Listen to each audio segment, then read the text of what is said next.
ঝিনুক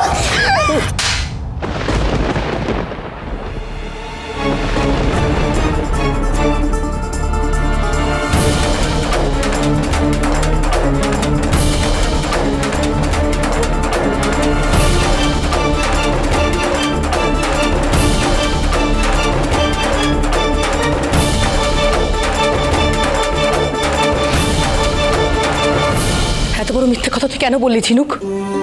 আমাকে এই পরিবারের সবাইকে কেন এভাবে ঠকালি তুই? কি হলো বল, চুপ করে আছিস কেন? বল, এত বড় অন্যায় তুই কেন করলি ঝিনুক? বল। আমাকে তুই ক্ষমা করে দে দিদি। আমি চেয়েও কোনোদিন তোর মতো হতে পারিনি। সবসময় সৎ জ্ঞানে থেকেও আমি সৎ পথে চলতে পারিনি। ন্যায় অন্যায় ঠিক ভুল এত কিছু আমি বুঝি না রে। আমি শুধুই বুঝি আমার আমার আমার দিদিকে। বাবা মারা যাওয়ার পর যে আমাকে মাকে আগলে রেখেছিল, যে আমাদের পাশে ঢাল হয়ে দাঁড়িয়েছে, সেই দিদিকে আমি একটু খুশি দেখতে চেয়েছি। বিশ্বাস কর, এই সবটা আমি প্ল্যান করেছি শুধুমাত্র সেই কারণে। বাজে কথা কম বলো। তোমার প্ল্যান ছিল আমার ছেলের মাথাটা মুড়িয়ে খেয়ে এই বাড়িতে চিরকালের মতন জাকিয়ে বসা। তুমি যে লোভী ঠকবাজ সেটা কিন্তু বুঝতে আর বাকি নেই ঝিনুক। তাই খবরদার বলছি, একেবারে এই ভালো মানুষের নাটকটা চালিয়ে যাওয়ার চেষ্টাও করবে না, বুঝেছো? কি তেজ, কি মা, এবার বুঝতে পারছো আমি সত্যি কথা বলছিলাম? আচার্য বাড়ির মেয়েদের মাথায় তুলে নিয়ে নাচার কোনো কারণই নেই। কারণ যা ঘটেছে ওরা ইচ্ছা করে ঘটিয়েছে। সব এই ঝিনুকটার প্ল্যান। আর ওকে মদত জুগিয়েছে সুধা। আমার ছেলের কোনো বিয়ে হয়নি, সমুদ্রের কোনো বিয়েই হয়নি। আর এই কথাটা জানা সত্ত্বেও এতদিন মুখে কুলু পেটে বসেছিল এই দুই বোন। নিজের বোন কি করছে না করছে সেটা সুধা ওর বড় দিদি হয়ে জানতো না, এটা তো আমি মেনে নিতে পারছি না মা। আমি বললাম তো দিদি সত্যি কিছু জানতো না। হ্যাঁ বাবা, ঝিনুক সত্যি কথা বলছে। আমরা কাউকে সত্যিটা বলিনি। তুই চুপ কর। আর একটা কথা বলবি না তুই। তোর সঙ্গে বোঝাপড়া আমি পরে করব। আগে হালকা করে এই মেয়েটাকে আমি বাড়ি থেকে তাড়াই। দাঁড়া মেজো খোকা, আমি কথা বলছি।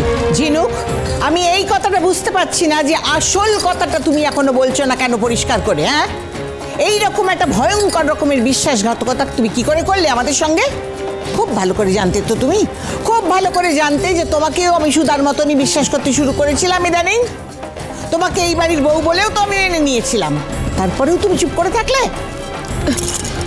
আমাকে ক্ষমা করে দিন হিটলার দাদি। আমি মিথ্যে বলতে চাইনি। আমি অনেক আগেই সবাইকে সত্যিটা বলতে চেয়েছিলাম, কিন্তু পরিস্থিতি তেমন ছিল না। আর এত বড় সত্যিটা আমি কিভাবে বলবো আমি সেটাও বুঝতে পারছিলাম না। আমি কাউকে কষ্ট দিতে চাইছিলাম না হিটলার দাদি, বিশ্বাস করো। মা, বড় মা, জেঠু, তুমি বিশ্বাস করো আমি আর সমুদ্র যা করেছি শুধুমাত্র সমুদ্রকে একটা ভুল বিয়ে থেকে বাঁচাতে আর দিদি আর জামাইবাবুকে এক করতে। আমি আপনাকে কথা দিচ্ছি চ্যাটার্জিবাবু, সমুদ্রর বাড়িতে ফিরলেই আমি আর এই বিয়ে ফেলে রাখবো না। এই বাড়িতেই হবে সমুদ্র আর তিয়াশার বিয়ে। যে সুধা যার বোনকে বাঁচাতে আমাদের সমুদ্র গেছে, তাকেও আমি ক্ষমা করব না। ওই মেয়ের জন্য আমাদের অনেক ক্ষতি হয়েছে, আমাদের নাক কাটা গেছে। তাই এই বাড়ির নিয়ম ভেঙেও ওই মেয়েকে আমি আমার দাদু ভাইয়ের থেকে অনেক দূরে রাখবো। আমি বুঝতে পারছি তোমার ঠাম্মি তোমাকে এই বিয়েটা করতে জোর করেছে শুধুমাত্র দিদিকে জামাইবাবুর জীবন থেকে তাড়াবে বলে, জামাইবাবুর জায়গা কেড়ে নিয়ে তাকে শাস্তি দেবে বলে। আর ঠাম্মিকে আজ আমি সেটা কিছুতেই করতে দেবো না। কিন্তু আটকাবো কিভাবে? কি করবো আমরা? বিয়ে। কিন্তু এতদিন ধরে মিথ্যেটা কেন বলতে গেলে? দেখলে তো একটা মিথ্যেকে ঢাকতে গিয়ে কতগুলো মিথ্যে বলতে হলো। কিন্তু আখেরে কার লাভ হলো বলো তো ঝিনুক? এই সত্যিটা জেনে তো আমরা সবাই কষ্ট পাচ্ছি। শুধু কি কষ্ট ঠাকুরজি, লজ্জায় ঘেন্নায় আমার তো গাটা কেমন কুলিয়ে উঠছে। বাপরে বাপ, তোমরা সবাই ভাবো যে আমাদের ভালোবাসার সুযোগ নিয়ে একটা অবিবাহিত মেয়ে সমুদ্রের সাথে এক ছাদের তলায় এক ঘরে থেকে গেল। ছি ছি ছি ছি ছি ছি, কোনো ভদ্রবাড়ির মেয়ে এইসব কাজ করে? না না, সমুদ্র, যা হয়েছে না তার জন্য তুইও কিন্তু 100 ভাগ দায়ী। বিশ্বাসঘাতকতা তুই করেছিস আমাদের সঙ্গে। লজ্জায় মাথা হেট হয়ে যাচ্ছে আমাদের। দাদা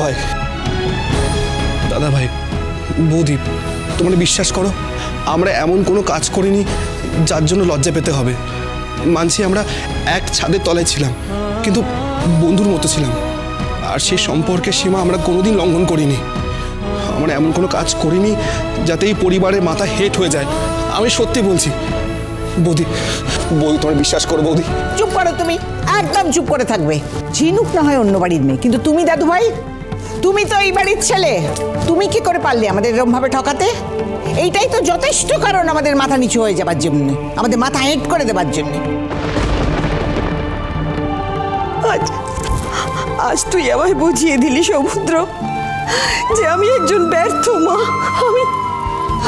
আমি মা হয়ে এত বড় কাণ্ডে এতটুকু আজ পেলাম না। নিজেকে কেন দোষ দিচ্ছিস মেজো? আমরাও তো কেউ কিচ্ছু বুঝতে পারিনি। আমি তো ছোট থেকে সমুদ্রকে কোলে পিঠে করে মানুষ করেছি। আমি কোনোদিনও আজ অব্দি কোনো কথা আড়াল করেনি আমাদের কারোর থেকে। এত বড় একটা কাণ্ড ঘটে গেছে, আমরা কেউ আজও করতে পারলাম না। টের পাবে কি করে? টেরটা পাবে কি করে? এমনিতেই তো দুই বোন তোমাদের চোখের সামনে হালকা করে একটা রঙিন পর্দা টাঙিয়ে রেখেছিল। সারাদিন তাই বৌমা করে নাচছো, সুধা আর ঝিনুককে চোখে হারাচ্ছ, আর সেই সুযোগে এরা আমাদের সকলকে টুপি পরিয়ে গেছে। কিরে ঝিনুক, খুব ভালো লাগছে না এই কথাগুলো শুনতে? এই অপমানগুলো সহ্য করতে তোর খুব আনন্দ হচ্ছে? ঝিনুক, তুই না এই নাটকটা আমার জন্য করেছিলিস। এই নাটকের জন্য সবচেয়ে বড় ক্ষতি আমারই হলো রে। আজকের পর এই বাড়ির কারোর সামনে আমি মাথা উঁচু করে দাঁড়াতে পারবো না। সেই অধিকারটুকু হারালাম আমি তোর জন্যে। তোর এই কলঙ্ক আমি কি করে মুছবো বল এবার ঝিনুক, কি করে মুছবো? তোকে এই নাটকটা কে করতে বলেছিল আমার জন্যে? আমি নিজেরটা নিজে বুঝে নিতাম। তুই কেন নিজের জীবন নিয়ে এভাবে ছিনিমিনি খেললি ঝিনুক? আমি তোর দিদি, তোকে আগলে রাখার দায়িত্ব আমার। তুই সৎ পথে চলবি, সৎ কাজ করবি, ভালো কাজ করবি, সেইটুকুই যথেষ্ট। এর থেকে বেশি আর কিচ্ছু চাইনি। তুই আমার এইটুকু আশা পূরণ করতে পারলি না ঝিনুক। তুই শুধু তোর না, সমুদ্রর জীবন, এই বাড়ির সম্মান সবকিছু নিয়ে খেলেছিস। তুই আমার ভালো করতে গিয়ে এত বড় একটা অন্যায় করেছিস ঝিনুক। আমাদের শিক্ষা, আমাদের সংস্কার সবকিছু নিয়ে এখন প্রশ্ন উঠছে শুধুমাত্র তোর জন্যে। তাছাড়া যে বিয়েকে আমি সব থেকে পবিত্র বন্ধন বলে মনে করতাম, তুই তাকে নিয়ে এইভাবে ছিনিমিনি খেললি, এইভাবে অসম্মান করলি। আমি জানি অনেক বড় ভুল করে ফেলেছি আমি দিদি, তাই আজ প্রথমবার তুই আমার গায়ে হাত তুললি, আর আমি সেটা মাথা পেতে মেনেও নিলাম। চাইলে তুই আমাকে আরো মার, আরো শাস্তি দে, কিন্তু প্লিজ প্লিজ আমাকে তুই ক্ষমা করে দে।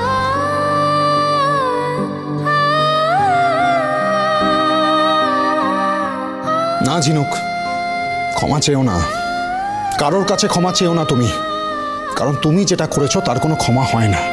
জামাইবাবু, আমি জানি অনেক বড় অন্যায় করে ফেলেছি আমি। যে মানুষগুলো আমাকে এত ভালোবাসে দিল, এত আদর দিল, আমি তাদের বিশ্বাস ভেঙেছি। তাই তুমি যেটা চাও, যেমনটা চাও, আমি সেটাই করব। আমি এক্ষুনি এই বাড়ি ছেড়ে চলে যাব। শুধু একটাই অনুরোধ রইল তোমার কাছে, আমার জন্য আমার দিদিকে আর কিছু বলো না, প্লিজ প্লিজ জামাইবাবু। না ঝিনুক, তুমি কোথাও যাবে না। তোমাকে এভাবে অপমানিত হয়ে আমি কোথাও যেতে দেব না। যেতে তো আমাকে হবেই সমুদ্র। কোন অধিকারে আমি এই বাড়িতে থাকবো বলো তো? দিদি, জামাইবাবু সবাই বলছে যে অপরাধ আমি করেছি তার কোনো ক্ষমা হয় না, আর আমি নিজেও সেটা বুঝেছি। তবু শেষবার সবাইকে অনুরোধ জানিয়ে গেলাম, পারলে তোমরা আমাকে ক্ষমা করে দিও।